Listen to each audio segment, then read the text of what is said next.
원장님, 제가 네. 며칠 전에 이제 그 녹색창 아시죠? 그 네. 녹색창에 코 수술을 검색을 해봤더니 이제 두 번째로 뜨는 게 코 수술 염증이더라고요. 네. 그만큼 이제 코 수술 염증에 대해서 관심도 많고 네. 많이 흔히 생기는 증상이다 이렇게 제가 느꼈는데, 그 코 수술 후에 염증 반응이 흔하게 생기는 반응인가요?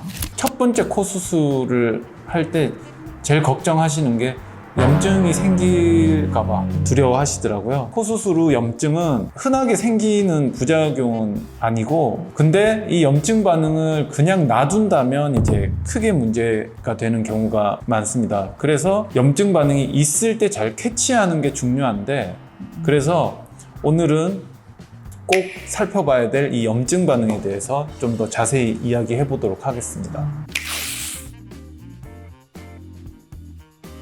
그리고 이 염증이라는 거는 코 수술을 하자마자 생기는 그 염증을 말씀하시는 거죠. 좀 광범위하게 말해서 외부의 어떤 자극으로부터 우리 몸이 반응하는 면역 반응인데요. 세균에 의해서 생긴 반응일 수도 있고, 지속적인 기계적인 자극에 의한 반응일 수도 있는데, 이제 세균 감염에 의한 반응을 염증 반응으로 말하는 경우가 훨씬 더 많은데, 대부분 수술 후, 수술 초기에 발생하는 염증 반응은 대부분은 이 세균 감염 때문이라고 보시면 될 것 같고요. 세균 감염. 네. 염증의 원인이 이제 세균 때문에 감염되는 경우가 가장 많은 거네요, 그러면. 네네네. 그러면 이제 그 염증이 생기면 네. 어떤 증상, 그러니까 이런 증상이 나타나면 염증 반응이다 이렇게 말씀하실 수 있을까요? 제일 첫 번째로 생길 수 있는 거는 이제 붓기. 코가 이제 부어요.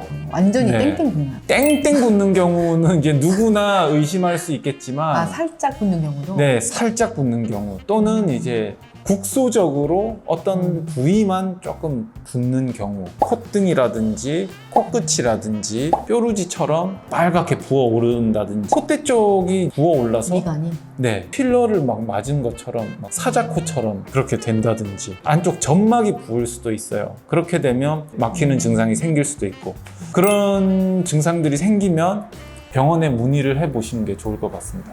수술하고 나서는 대부분 네. 수술 후 붓기가 있잖아요. 네. 그러면은 이게 진짜 수술 후에 그냥 일반적인 붓기인지 네. 아니면 진짜 그 염증에 의한 붓기인지 이거를 어떻게 알 수 있을까요? 수술 직후에 붓는 거는 당연하고요. 실밥을 제거를 하러 병원을 내원을 하잖아요. 그때 꼭 수술하신 선생님의 확인을 받는 게 중요해요. 그때를 기준으로 더 부어오른다라고 하면 그거는 이제 염증에 의한 붓기인 거죠.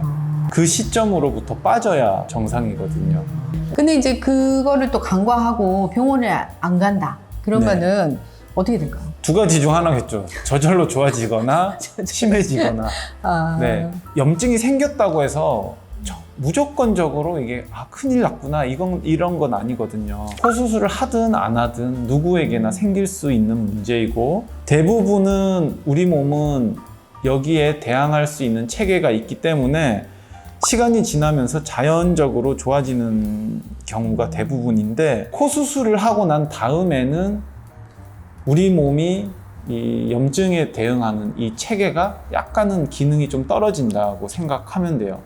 그래서 좀 각별히 좀 조심을 해야 되는데, 좋아지지 않고 나빠진다. 그러면 이제 병원에 가야죠. 초기에 발견해서 적절한 처치만 받으면 문제는 없다. 네, 문제는 없어요. 네. 그러면 이제 병원에서는 어떤 처치를 해주게 되나요? 기본이 되는 거는 항생제 투여가 우선적으로 이제 시행돼야 되고요. 효과가 좋은 이제 주사제를 통한 항생제 투여를 일정 기간 반드시 약을 먹더라도 뭐 중간중간 불규칙하게 먹지 말고 약물의 농도가 우리 몸속에 일정하게 유지되도록 꾸준히 복용을 하는 게 중요하고요. 주사를 맞거나 약을 먹는 그 기간 동안은 코에는 어떠한 자극도 주지 않는 게 그게 가장 중요한 것 같습니다. 네.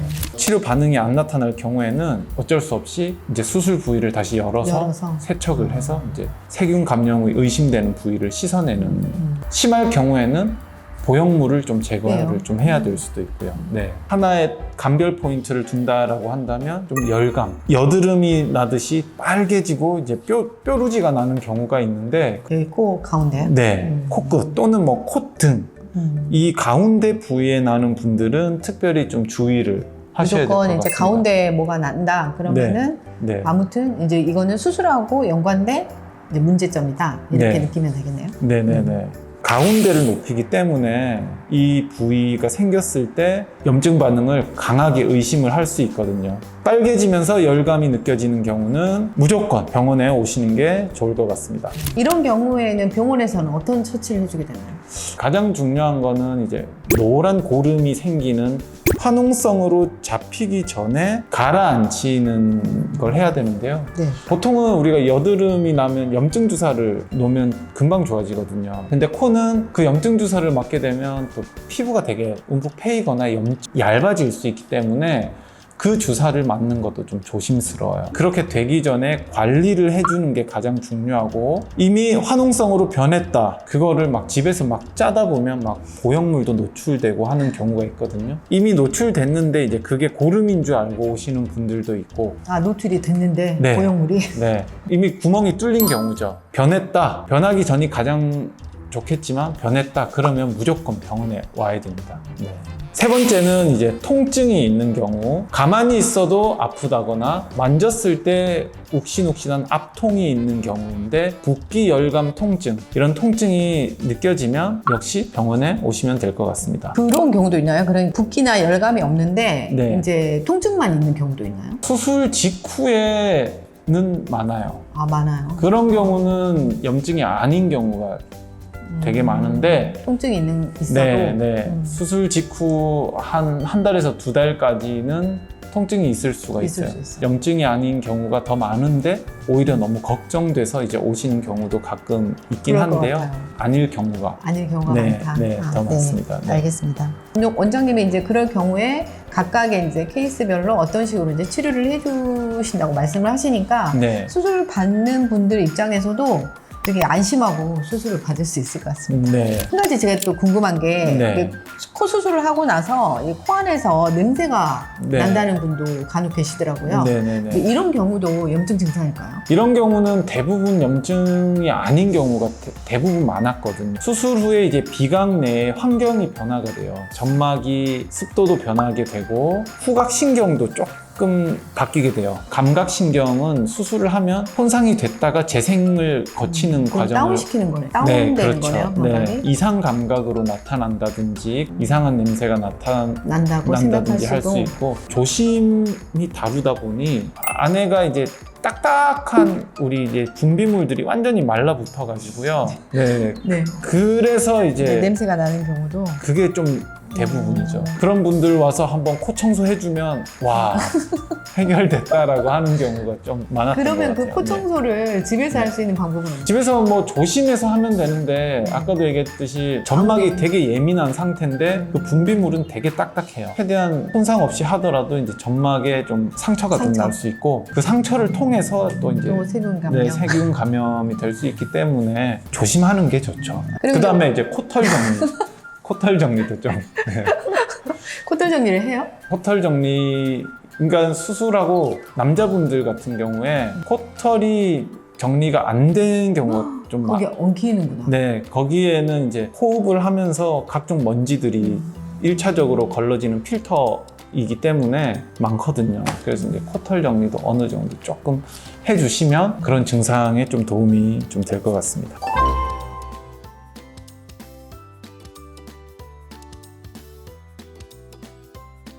원장님께서 이제 코에 염증이 생겼을 때 이제 염증 이렇게 반응 세 가지에 대해서 말씀해 주셨고, 그걸 이제 병원에서 어떤 치료를 해줄지 자세하게 설명을 해주셨는데요. 사실은 이 염증이 생기지 않게 사전에 조심하시는 게 훨씬 좋을 것 같은데, 네. 염증이 생기지 않도록 관리하는 네. 특별한 방법이 있을까요? 이게 일단은 염증이 생기지 않도록 이제 관리를 해줘야 되는데요. 과도한 흡연, 음주. 흡연이 정말 코 수술한 사람한테는 좋지가 않다고 생각하고요. 면역력을 떨어지게끔 과도한 수면 부족이 겹쳤을 경우, 스트레스를 받았을 경우 생기는 경우가 좀 많은 것 같고요. 무엇보다 중요한 거는 코에 손을 안 대는 거. 막 걱정된다고 해서 항상 만져보고 이게 염증이 아닐까, 아픈가 만져보는데 피하는 게 1번인 것 절대 같습니다. 코를 만지지 마라. 네, 이 점 꼭 유의하시면 좋겠습니다. 코 수술은 안전한 방법으로 안전한 재료를 쓰면 사실은 염증 걱정은 크게 안 하셔도 되고요. 초반 6개월만 염증 없이 잘 지내신다면 염증 걱정은 크게 안 하셔도 될 것 같습니다. 네. 네. 오늘은 라봄성형외과 김동진 원장님과 코 수술 후 염증 반응에 대해서 알아봤는데요. 코 수술하시고 나서 뭐 붓는다거나 열감이 생긴다거나 통증이 있다거나 이런 증상이 있을 때 집에 계시지 마시고 꼭 병원에 내원하셔서 치료를 받으시기 바랍니다. 오늘 영상도 좋으셨다면 뭘 해야 되죠? 구독. 좋아요 부탁드리겠습니다. 감사합니다. 감사합니다.